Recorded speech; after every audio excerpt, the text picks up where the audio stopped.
नमस्कार. बातम्या प्लस या विशेष कार्यक्रमात मी विनायक घोडे आपलं स्वागत करतो.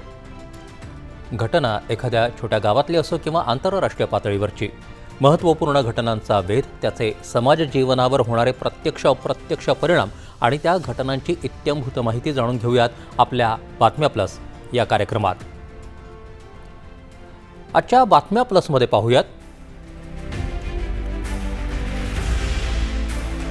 भारत UK यांच्यात आजपासून अंमलबजावणी सुरू झालेल्या सर्वसमावेशक आर्थिक आणि व्यापार करारांचं विश्लेषण, पंतप्रधानांच्या इंडोनेशिया, ऑस्ट्रेलिया आणि न्यूझीलंड दौऱ्यात काय गवसलं याची मीमांसा, आखातात पुन्हा डोकं वर काढलेल्या इराण अमेरिका युद्ध पडसादाची माहिती, राज्यात समान नागरी कायद्याच्या अभ्यासासाठी घोषित उच्चस्तरीय समितीच्या अनुषंगानं विविध पैलूंचा वेध, मुशी दुर्घटनेच्या पार्श्वभूमीवर कचरा व्यवस्थापनापुढल्या समस्यांचा परामर्श,